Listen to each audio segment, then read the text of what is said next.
In India, if you earn up to 12.75 lakh rupees a year, then your income tax can legally be zero in 2026. But there is something which nobody tells you. You might still have to file a return. By the end of this video, you'll get to know who exactly needs to file a return, which form you need to pick, and the full step-by-step process on the income tax portal. Okay, so real talk. I'm 22 and I'm not a CA, and the first time I opened the income tax portal, I genuinely panicked. Forms, sections, assessment year, it feels as if it's all designed to confuse you. So consider this as the video I wish I had. Quick disclaimer, all of this is purely educational content.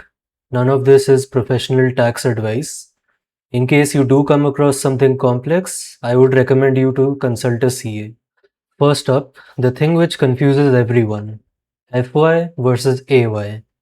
Financial year 2025-26 is the year you earned the money.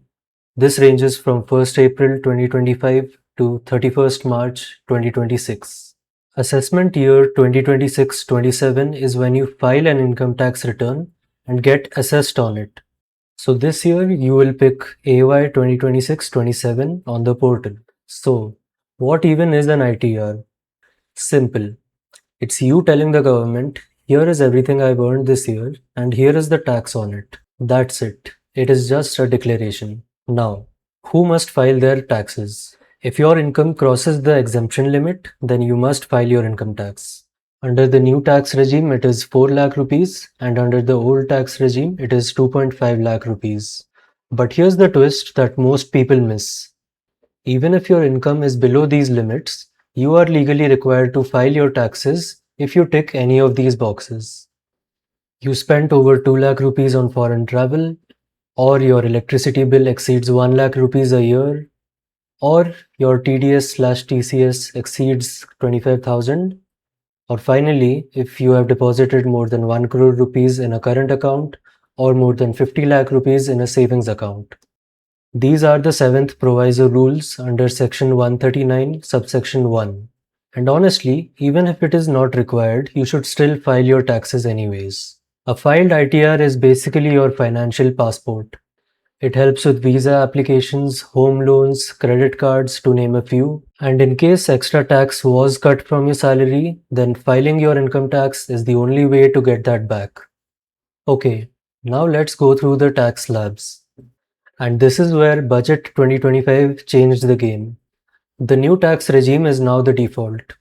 Here are the slabs for financial year 2025-26. Up to 4 lakh rupees, zero tax. 4 to 8 lakh rupees, 5%. 8 to 12 lakh rupees, 10%. 12 to 16 lakh rupees is 15% tax. 16 to 20 lakh rupees is 20%. 20 to 24 lakh is 25%. And above 24 lakhs, 30% tax. Now the magic. Budget 2025 raised the Section 87A rebate from 25,000 rupees to 60,000 rupees. So what it basically means is if your taxable income is 12 lakh rupees or less, then your tax becomes zero. And if you're salaried, then you happen to get a 75,000 rupees standard deduction. So salary up to 12.75 lakh rupees, then you pay zero taxes. However, there is one catch. That rebate covers only normal income. Capital gains, crypto, lottery, all these are taxed separately with different specialized rates and there is no rebate. So, is the old regime dead? Not quite. Old regime slabs are as follows.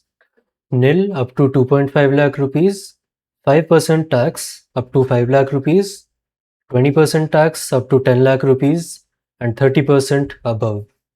It is worth only if you have big deductions. Section 80C investments up to 1.5 lakh rupees, or Section 80D, which includes your health insurance, HRA, home loan interests up to 2 lakh rupees. If your total deductions cross around 4 to 5 lakh rupees, then the old tax regime is a win for you. Otherwise, the new tax regime is simpler and usually cheaper. Next up, which ITR form should I pick?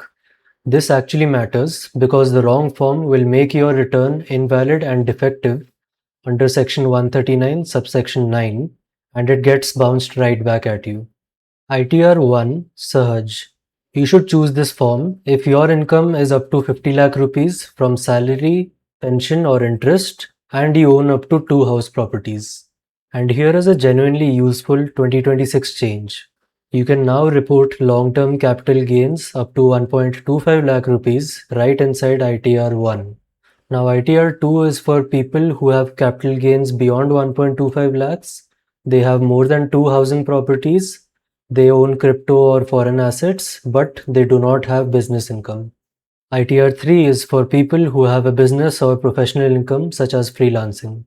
ITR 4, which is known as Sugam, is ideal for people who are small business owners, transport business owners, freelancers, or consultants, and it is mainly for presumptive taxation.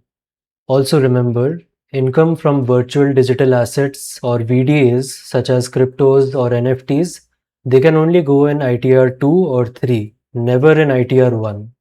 Now, before you touch the portal, you should gather your documents. Trust me, doing this will save you an hour of frustration. So first up, you will need your PAN card and it should be linked to your Aadhaar card. Otherwise, your return won't file because your PAN card will be rendered inoperative. The second document is your Form 16, which you can get from your employer in case you are a salaried person. Then you would need Form 26AS and Annual Information Statement or AIS. This is nothing but government's own record of your income. You will also need bank and interest certificates, and lastly, capital gains statements from your broker platform. And remember this, you do need to ensure that the numbers in Form 16 are matching with Form 26AS and the annual information statement. If they do not match, then you need to fix that first because the income tax department does cross-check all these numbers. Alright, the main event. Let me walk you through the step-by-step process for filing your income tax return on incometax.gov.in. First step is go to the income tax portal and click on login. Your user ID will be your PAN or Aadhaar number. In case you haven't registered, top right corner the register button is there. Verify the secure access message and enter your password. After that, continuing to the next page, it directly shows you the ITR filing page. Otherwise, you can navigate as shown. Then we can select the assessment year as 2026-27 and mode of filing as online. Continue. If you have any saved drafts pending for submission, it will show up there. Since I don't have one, I'm going to start a new filing. After that, the status which is applicable to you, that is what you have to select here. So individual is the one applicable to me. Then you can select the suitable ITR form. For me, it is ITR 2. Then after that, if you need any FAQs or any help guides, all of it is available here. And lastly, the reason to why you're filing your income tax. Now this is the important part where you choose the schedules applicable to you. So I'm choosing the ones which are applicable to me, such as capital gains, since I have long-term and short-term capital gains. Then the ones which are not applicable, I'm just deselecting those options. Some of these will be mandatory and some of these will be optional. So the ones which are mandatory need to fill those details or verify those details. Otherwise, you can skip them. But make sure that you do not miss out on any important schedule. And I'm going to skip these questions. After this, we'll land in the return summary page. And now we'll expand on each schedule to fill the details and make sure everything is correct. First up is the personal information. Have a look at everything and make sure there are no typos or spelling mistakes. If there are any, this is the only way you can edit it. After that, the filing status. So since we are filling this before the deadline, we choose the first option. And since I have the new tax regime, so I'm clicking no. After that, residential status is resident, and the conditions for residential status, please go through this carefully and choose the right one. And whether you are an FPI or foreign portfolio investor, I am not. Then ensure the bank details are right so that in case of any refund, you do receive the amount, and click on confirm. After that, the schedule salary page. So all the salary income details will be present here, right from the name of the employer, their TAN number, and so on and so forth. Just verify these numbers match. Otherwise, you can edit them in this page itself. There's the standard deduction of 75,000 under the new tax regime and the final income chargeable. Then click on confirm. Next, we have capital gains. So this is something relevant to me and might be relevant to you as well. So expand on these sections like short-term capital gains and go through each of the numbers mentioned here. Same goes for long-term capital gains as well. Sale of land or any listed securities or mutual fund units. All of the profits you make are to be mentioned here. And finally, the total income chargeable under capital gains. After that, Schedule 112A, which is sale of equity shares or unit of equity-oriented funds. So you can download this from your broker and upload the CSV over here and then click on confirm. Then schedule for income from other sources. So this will include sources of income which have different taxable rates, such as dividends or interest from your savings account or fixed deposits or any rental income. So go through all these particular items and see whichever is relevant to you. You can see the edit button and make changes there. And yeah, there's so many options over here, most of which is not relevant to me, so I'm just scrolling past it. Then we have Schedule 6A. So this includes any insurance premiums you have paid, or if you work in the central government, then any pension schemes you're part of, and any medical treatments for any specific disease, so on and so forth. All those come in this section. All of this is not relevant to me now, so I'm continuing ahead. Then comes the taxation part, where we first get a summary of the total income. So salaries, income from house property, capital gains, other sources, so on and so forth. All of it will be visible over here. And after everything is fine, you can click confirm.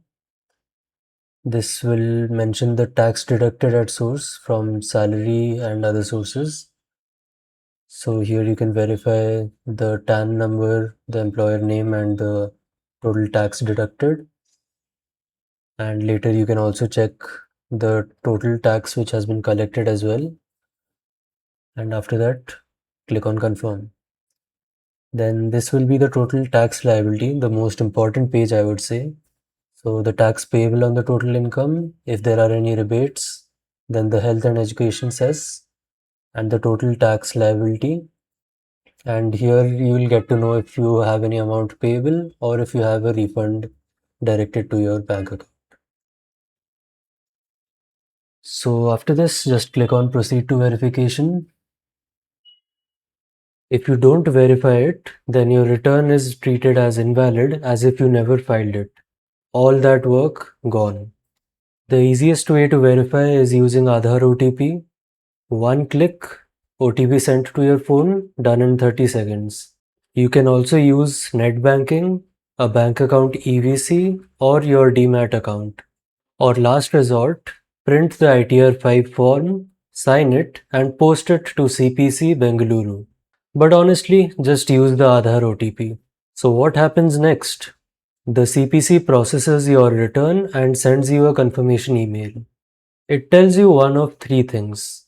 Either everything is all good, or there is some tax refund, or you have to pay some amount. If you are owed a refund, then it gets credited to your pre-validated bank account, and for most people, this usually takes a few weeks after e-verification. Two things that kill a refund. One is the invalid bank account provided, and second is the name mismatch with your PAN card. So make sure you pre-validate your bank account before you start filing your ITR. So that's the whole thing, start to finish. The deadlines for filing ITR 1 and 2, which is mainly for salaried individuals, that is July 31st. And the ones who are filing ITR 3, 4 and so on, the deadline for them will be August 31st, 2026. I hope this video made ITR filing a little less scary for you. Do share it with that one friend who still hasn't filed their taxes. And drop a comment if you are team new tax regime or old tax regime. See you in the next one.